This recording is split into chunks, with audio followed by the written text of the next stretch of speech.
ہمارے آج کل کے بچوں نے ایک مسئلہ بڑا پکا یاد کر لیا، کہتے مولانا پیر صاحب پسند کی شادی کرنا جائز نہیں؟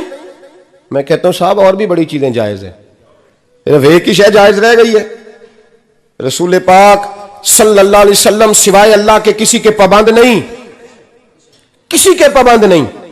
اور جناب سیدہ خدیجہ الکبریٰ رضی اللہ تعالیٰ عنہ نے پیغام نکاح دیا، یا رسول اللہ میں شادی کرنا چاہتی ہوں، حضور کسی کے پابند نہیں، اور میرے محبوب نے فرمایا میرا چچا میرے والد کی جگہ ہے، میں اپنے چاچا سے پوچھ کے تمہیں جواب دوں گا۔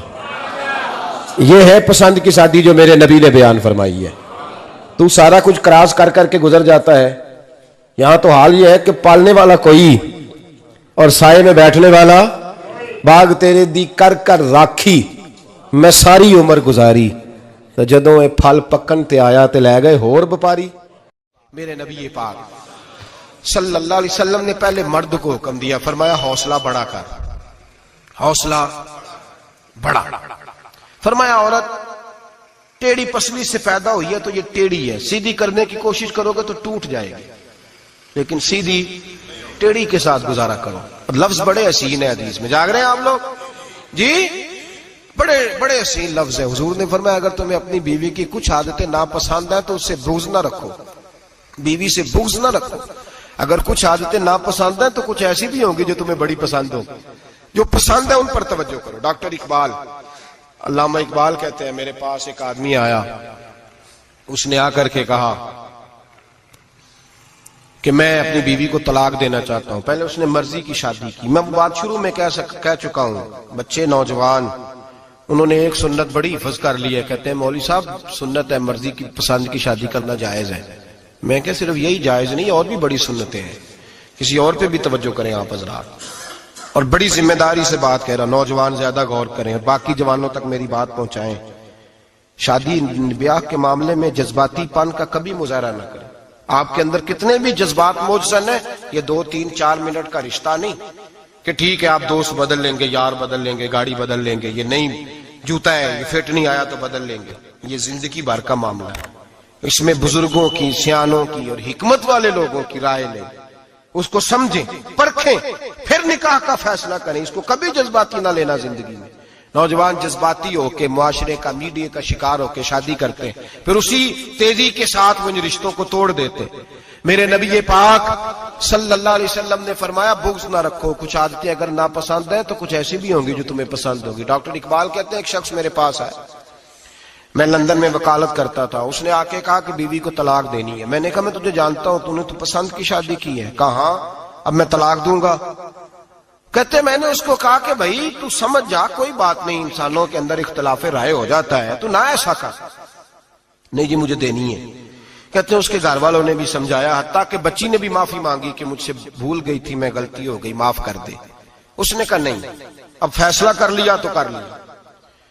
کہتے ہیں اب میں تو وکیل تھا، میرا پیشہ تھا، جب اس نے مجھے کہا تو میں نے کیس دائر کر دیا، بحث ہوئی، فیصلہ جوان کے حق میں آنے لگا، طلاق کا وقت قریب آ گیا۔ جس دن فیصلہ ہونا تھا اس دن رات کو میرے پاس آیا، کہنے لگا سویرے کیس واپس لے لیں، میں نے نہیں طلاق دینی۔ میں نے کہا کیا ہوا؟ کہنے لگے اقبال یار عجیب بات ہوئی ہے، مسلمانوں کے رسول کی ایک حدیث پڑھ لی ہے، نبی پاک علیہ السلام کا ایک فرمان پڑھ لیا ہے۔ کہا وہ کیا؟ کہا حضور نے فرمایا اگر تمہیں اپنی بیوی کی بہت ساری عادتیں ناپسند ہو، ادھر دیکھو جو پسند ہے۔ تو وہ کہنے لگا یہ حدیث پڑھ کے میں نے غور کیا ہے، یورپ کے اس گندے معاشرے میں رہتی ہوئی میری بیوی، اس برے معاشرے میں رہتی ہوئی بد خلق ہے، بد اخلاق ہے، کام کاج نہیں کرتی، ساری چیزیں ہیں، لیکن جہاں اجازت ہے 18 سال کے بعد عورت اپنی مرضی سے جس کو مرضی لڑکے کو دوست بنا سکتی ہے، لیکن اس کا سوائے میرے کسی اور کے ساتھ کوئی تعلق نہیں۔ تو اس گندے معاشرے میں یہ اس کی عادت کتنی پاکیزہ ہے کہ سوائے میرے کسی اور طرف نہیں دیکھتی۔ حضور کی اس حدیث نے مجھے اس کی اس اچھی عادت پر مائل کر دیا ہے۔ اقبال کہنے لگے اچھا اب میرے نبی نے تجھے مائل کیا ہے تو میں نہیں سویرے تیرا کیس واپس لوں گا۔ تو کیوں نہیں لے گا؟ کہنے لگے پہلے کلمہ پڑھ میرے رسول کا، مسلمان ہو جا، پہلے کلمہ پڑھ نبی پاک کا جنہوں نے تیرا گھر ٹوٹنے سے بچایا ہے۔ تو میرے بھائی مرد حوصلہ کرے، دلیری کرے۔ اگر وہ کہے نا کہ میں صاحب بہت بڑا ایسا ہوں تو میں بہرحال یہ ٹیڑھی لکڑی ہے، اس کو سیدھا کرنے کی کوشش کرے گا تو ٹوٹ جائے گی۔ حوصلے کے ساتھ، دانائی کے ساتھ، حکمت کے ساتھ مرد زیادہ حوصلہ کرے گا، معاف کرے گا، بار بار معاف کرے گا تو گھر بچے گا۔ جتنا بڑا حوصلہ کرے گا اتنا اس کا گھر بچے گا۔ عورت کے لیے کیا حکم ہے؟ اللہ خیر فرمائے۔ اب حالات اس طرح کے کہ وہ کہتی ہے میں نے BA کیا ہوا ہے تو مجھے فارغ کر مجھے فارغ۔ اور عورت اشتعال انگیزی بھی دے لیتی ہے، اس کے لب و لہجوں میں بعض اوقات اتنی سختی ہوتی ہے۔ مائیں بہنیں ناراض نہ ہو، لیکن ایک شعوری بات کر رہا ہوں۔ آ کے لوگ مسئلہ پوچھتے ہیں، کہتے ہیں طلاق ہو گئی تو 3 طلاقیں دی تو کیا؟ میں کہا بھائی ہو گئی طلاق۔ کہنے لگے جناب میں غصے میں تھا۔ میں نے کہا طلاق تو خیر غصے میں ہی ہوتی ہے، لیکن مرد غصے میں طلاق دیتا ہے، غصے میں ہی دیتا ہے۔ لیکن ایک سوال میرے ذہن میں ہے، مرد کو غصہ کون دلاتا ہے؟ ایسے تو نہیں تھا نا کہ ریڑھی والے سے ٹکر ہوگی تو گھر آ کے بیوی کو طلاق دے دی۔ یہ تھوڑی ہوتا ہے کہ باہر اس کی جو ہے وہ موٹر سائیکل کسی کے ساتھ ٹکرا گئی تو اس نے کہا مجھے غصہ چڑھ گیا تو میں گھر آ کے طلاق غصے میں ہوتی ہے، پر غصہ کون دلاتا ہے؟ وہ بات ایسی کرتی ہے، اتنی سخت بات کرتی ہے۔ ایک ہمارے بزرگ ہے شاہ صاحب، تو میرے پاس اپنے ایک عقیدت مند کا کیس لے کر کے آ گئے، مجھے آ کہنے لگے ان کی بات سنیں۔ میں نے کہا یار تیرے 6 بچے، اور آپ یقین کریں میری آنکھوں میں آنسو ان بچوں کو دیکھ، اتنے خوبصورت بچے۔ تو میں نے کہا کہ کیوں تو نے طلاق دی؟ کہنے لگا اس نے کوئی 1 دفعہ نہیں 100 دفعہ مانگی ہے، اور کل تو اس نے جملہ اس طرح کا، جب طلاق ہوئی تو اس دن اس نے جملہ اتنا سے اس نے مجھے کہا اگر باپ کا ہے تو دے طلاق۔ اب لوگ بھی 100 کھڑے تھے تو میری غیرت کا مسئلہ بن گیا۔ تو اشتعال کون دلاتا ہے؟ اب سنیں ترمذی کی حدیث، میرے نبی کریم سید عالم صلی اللہ علیہ وسلم نے فرمایا 500 سال لگیں گے جنت میں جانے میں۔ اتنی دور بندہ ہوگا کہ 500 سال کا سفر ہے، اتنی پہلے جنت کی خوشبو آنے لگ جائے گی۔ ترمذی میں میرے نبی پاک نے فرمایا جس بی بی نے زندگی میں 1 مرتبہ بھی اپنے خاوند سے بغیر شرعی وجہ کے، شرعی وجہ ہے کہ بد مذہب ہو گیا، بد عقیدہ ہو گیا، اس کے مزاج میں کردار میں گندگی آ گئی، بغیر وجہ شرعی کے اگر کسی عورت نے زندگی میں 1 مرتبہ بھی اپنے خاوند سے طلاق کا مطالبہ کیا تو اللہ اس بی بی کو جنت کی خوشبو بھی نہیں دے گا، 1 مرتبہ بھی۔ اور جو روز کہے دن میں 6 مرتبہ کار فارغ 6 معنی دار۔ یہ حدیث رٹائیں عورتوں کو، انہیں سمجھائیں کہ گھر ٹوٹ جائے گا جس دن اس نے دے دی۔ اور یاد رکھیں شیر آ گیا، کسی نہ کسی دن شیر آ بھی جاتا ہے۔ تو یہ نہ سمجھے کہ روز حوصلہ کرتا ہے تو خدا جانے کیا بنے گا، کسی نہ کسی دن شیر بس الشیطان جاسم علی قلب ابن آدم، شیطان چمٹ گھر ٹوٹتا ہے، اس لیے کہ نہ مرد حوصلہ کرتا ہے نہ عورت حوصلہ کرتی۔ تھوڑا سا حوصلہ پیدا کریں۔ اور ہاں بیوی اگر کبھی کسی ایسی بات پر بات کرے یا اس کا مزاج ایسا ہو، تلخ ہو، صبر کریں، حوصلہ کریں۔ میرے نبی پاک علیہ السلام نے فرمایا بغض نہ رکھے، حوصلہ کریں۔ مرد کو حکم ہے حوصلہ کریں، دلیری پیدا کریں۔ ہاں اس کی ایسی بدتمیزی، ایسی گستاخی جو حقوق و فرائض کے معاملے ہو، ماں باپ کے حق میں ہو، کوئی ایسے مسائل ہو مقدس لوگوں کے حق میں ہو، تو پھر اس کو، وہ تو ایک صحابی کی بیوی نے حضور علیہ السلام کے بارے میں نازیبا کلمات کہے تھے تو انہیں قتل ہی کر دیا تھا، اس عورت قتل ہی کر دیا۔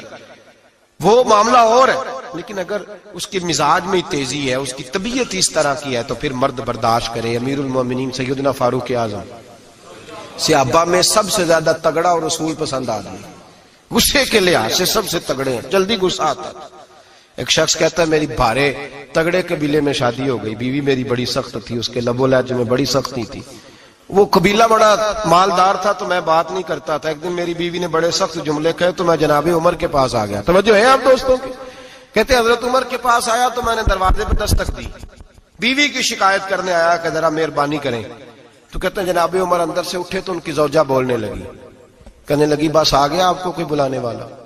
ابھی 5 منٹ نہیں ہوئے تھے آپ کو آئے، سارا دن آپ مسجد میں رہتے ہیں، ساری رات آپ چہرے پہ نقاب ڈال کے گلیوں میں گھومتے ہیں، اتنی ڈیوٹی آپ کرتے ہیں، گھر یہ میرا اکیلی کا ہے، بچے میری تنہا کے، آپ کو کچھ خیال ہونا چاہیے، کچھ توجہ کریں۔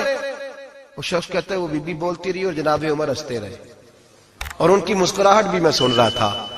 جب آپ بہت زیادہ مسکرائے نا تو وہ بھی مسکرانے لگی، زوجہ بھی مسکرانے لگی اور کہنے لگی اب کیا کہتے ہو؟ تو جناب عمر کہنے لگے کیا یہ رہا ہوں کہ اگر تیری بات ختم ہو گئی ہے تو میں جاؤں، اور اگر ہے تو میں کھڑا ہوتا ہوں، سنا لے کوئی اور بھی ہے تو۔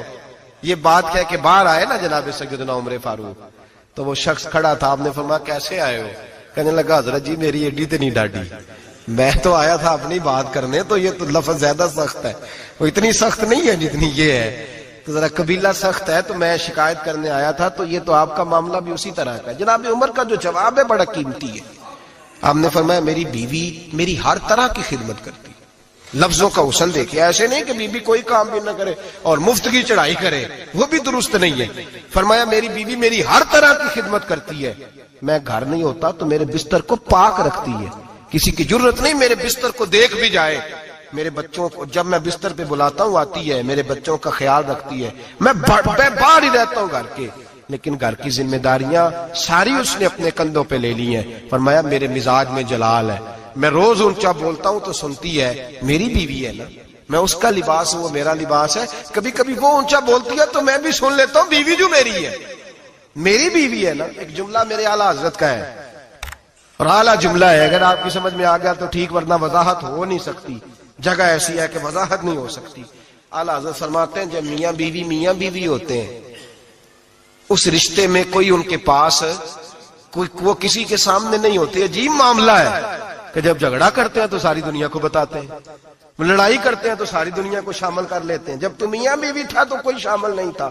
فرمایا تو اس کا لباس ہے وہ تیرا لباس ہے، تو اپنے جھگڑے میں بھی اب کسی کو شامل ہے، بہت مجبوری بانٹے ہے تو قرآن نے حکم دیا ہے کہ دو ادھر سے لوگ بلاؤ، دو ادھر سے حکم بلاؤ، وہ بہت مجبوری، لیکن ہر بات ہی شیئر کرنا